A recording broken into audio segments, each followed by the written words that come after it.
From the fields. Last weekend, I watched the speeches of Robert F. Kennedy Jr.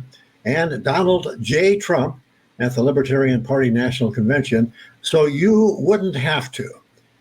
Kennedy correctly pointed out the many assaults on the Constitution made by both Trump and Biden. He received a mixed but somewhat positive reception from the delegates. Trump was roundly booed, particularly when he asked Libertarians to nominate him, even though he had not filed nomination papers, or vote for him. His supporters' chant of, "We want Trump," was drowned out by a chant of, "End the Fed." Unaccustomed to giving his anti-Biden stump speech to a hostile crowd, he made his shortest speech ever, thankfully. I also watched the interminable 7 ballots it took to nominate Chase Oliver as the Libertarian presidential candidate.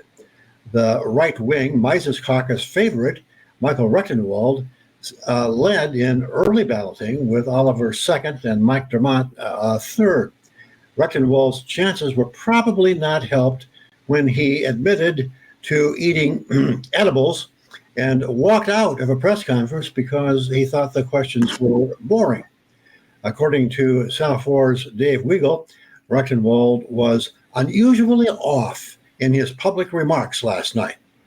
Oliver offered Dermott his endorsement for VP in return for Dermott's support for Oliver for president. Smoke-filled room there. So on the 7th ballot, Oliver eked out a 49.53% percentage of the delegates to Rectenwald's 44.73%. A few singleton miscellaneous write-ins and none of the above ballots prevented the required 50% majority. That forced the 7th ballot between Oliver and Nota, which Oliver won, but with only 60.6% of the vote. Interestingly, none of the above would have won if Nota would have won. The LP would have fielded no 2024 candidate, probably what the Trump-liking Mises Caucus wanted. Later, Oliver's choice for VP, Mike Dermott, was nominated after only 2 ballots. So the always fractious LP survives to live another day. Oliver could be described as a left libertarian. His libertarian origin story includes confronting riot police at an anti-war protest. He's the candidate who won 2% of the Senate vote in Georgia a few years ago, forcing the race to a runoff which was run by the Democrat, which made the Senate tip toward Democratic control. He is perhaps the hardest working LP candidate ever. He's the only LP candidate in history who campaigned in all 50 states to secure the nomination. And he's gay.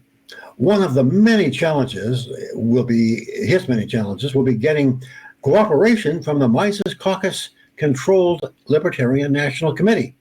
And, of course, the perennial LP challenge of getting media attention, particularly after this weekend, and particularly when there is another better-known third-party candidate in the race.